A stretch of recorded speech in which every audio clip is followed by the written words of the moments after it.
to the Trust the Plan podcast. I'm Nick. And I'm Jim. And we're here to remind you to trust the plan, the plan, the plan. Like Bo Schembechler said. That's a nice segue. The team. Let's go back to August for a second, right? In our other studio, we did a podcast episode and we led in with the Michigan football predictions. And what did we predict? I remember it vividly, and I'm quite confident we predicted an undefeated season. We did. So how did that pan out? Perfect. Yeah. I will say, right, the Illinois game was the really risky game. Hold your breath a little bit, yeah. And that was the one that we just glossed right over, like, oh, Illinois at home, forget it, right? That's true, yeah. Yeah, so I thought that was interesting. And so as you look forward to next year, right, you're looking at the schedule, you're thinking, well, we could probably go undefeated again, right? We have a lot of players coming back, but then, there's an Illinois that's going to sneak up on you that, you don't see coming, right? And it happens. And it happens almost every year. Right. I mean, the last time we were undefeated was 1997. Yeah, and look how many other teams are still undefeated.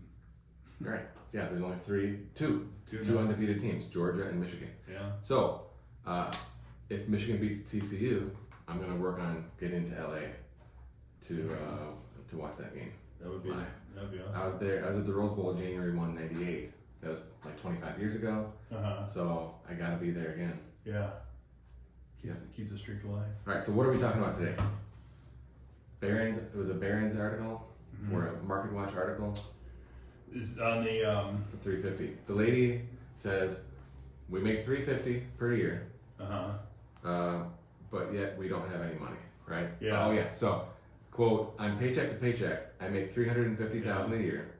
I have $88,000 in student loans, $170,000 in car loans, and my mortgage payment is $4,500 a month. Do I need help? Yeah, I think that's a fascinating article. Yes. Because especially, maybe I'm just wired that way, but I don't like debt, right? So to have that big long list of debt, yet voluntarily keep signing up for more, with the cars and with, obviously a big house payment and all these other things, it's probably not how I would choose to approach it the way that they did. So yeah, I think they could use some help. And so I have to point this out, right? In the question, she says, I have 2 auto loans totaling $170,000. I said $140 a second ago, I was wrong. Totaling $170,000 for 2 electric vehicles at 5% interest. What jumps out at you there? A lot of things, maybe. Yeah, a lot of things, but the fact that they're electric, I find kind of funny. It's irrelevant, isn't it? It is. It's almost like a way of justifying it, though, right? It's like you can say, well, they're electric, so I'm doing my part. It's like justifying why they have an incredible amount of auto debt. $170,000 in car loans. Yeah. It's mind-boggling. Yeah. I look at that, right, the amount, 170 is ridiculous. The 5%, that's the going rate now. But she has to mention 2 electric cars. And that, to me, is ego. Yeah. Okay. I say this knowing full well that I have an electric car. Okay. But when I pose the question, I don't say, my electric car loan is, right? See the difference? Yeah. How many meetings have we ever been in when someone's like, you're talking about outstanding liabilities, and they talk about their car loan, but they add in that adjective, electric car loan. Not Never. often. Yeah, not often. Answer never. Okay. So this gives you an insight into the personality style. Okay. So I'm looking at this thinking ego. Definitely. Right? And so when you have a big ego, you need to justify these things and tell people, right? Right. And be seen in it. Right. You know what else you need to do if you have a big ego? Buy way more house than you can afford. Right. And, and spend on all other things in life, right? So you nailed it right there. You have to have the best stuff, okay? So it's probably, 2 expensive Teslas, probably a beautiful home, in the best neighborhood, right? And you don't have to have all this stuff, okay? Right. Like, if you are literally paycheck to paycheck, why did you take out that electric car loan? Why? Yeah, with the student loan debt and all the other things, that's how I would approach it. Is I would look to secure the necessities first rather than get into the luxuries right out of the gate. Yeah, because how much is it? Let's say each car loan is like $85,000. Well, that's like over $1,000 a month on a car loan. Mm-hmm. So why don't you just keep driving the old car for a couple more years? Right. Okay, that's $1,000 or more per month. So you're not living paycheck to paycheck. Hello. Mm-hmm. Okay. There's one more thing that I noticed in this article, which makes me think that they're true morons. Okay. Which makes me think, how do they make $350, right?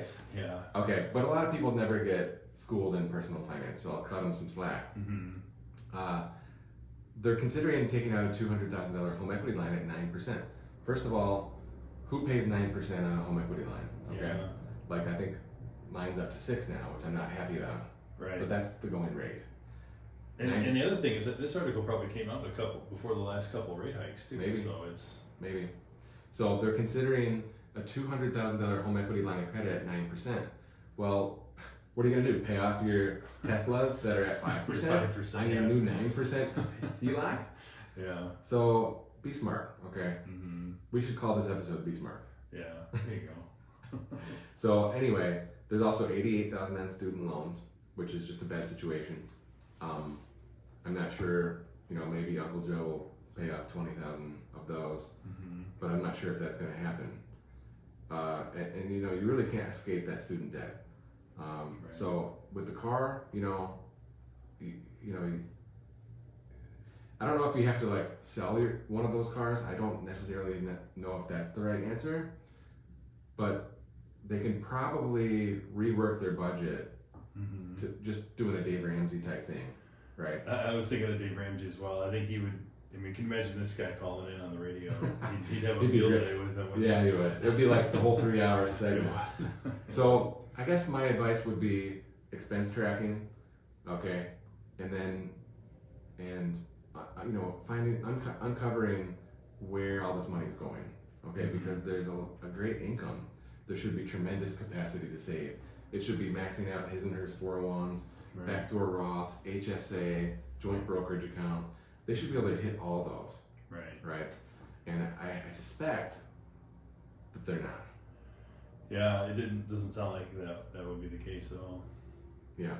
Okay, so if you make $350, we just laid out the advice, Mm-hmm. right? The coaching advice, and don't buy 2 electric cars with huge loans. I mean, what if you have to drive across the country? Right. You're in trouble. Or what if you get out? What if you're out of work for a month or two? Right. Those bills don't stop. Oh yeah. I have one more thing I want to add. Mm-hmm. This is what we call a structural problem. Okay, Mm-hmm. because you've committed to all these payments, the big house, the big car, the big student loan, whatever else. And so if your income stops for whatever reason for the smallest amount of time, Mm-hmm. you're in big trouble, okay? Right. Because you can't turn off, it's not like you're just gonna, cancel the trip or something or stop going out to eat and to save money. These are structural commitments. Right. So the monthly nut is huge Mm-hmm. before you even start eating.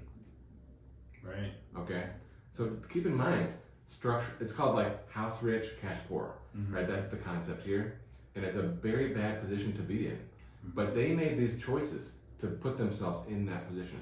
Mm-hmm. But if they're young, it's not too late. No, they can probably figure a way out, but they gotta smarten up real quick. The other big theme that it kind of alludes to that we do talk about a lot is lifestyle creep, right? They probably 100%. I don't know the article gets real specific, but they're probably finally started making good money, maybe came out of college as a doctor or something, started making good money and felt like now we can live, right? We can finally live a little bit, and one thing leads to another, make more, spend more, and that's the definition of lifestyle creep, and we see it a lot. There's another term that I read recently that was synonymous with lifestyle creep. Mm-hmm. It was like Parkinson, like Parkinson's or something. Non-medical. Yeah. I think that people are trying to rip off the Jim Pilat lingo here. They probably are. Yeah, Makes repurposing sense. the medical All our terms. viewers, we're going viral. Look, our fans crave weekly content, and we're here to deliver. All right, everyone. If you'd like to learn more, you can learn more at peakwm.com. Schedule employment online. That was episode 154. Be smart. Next week, coming at you with 155. the all new money market world we live in. Talk to you then.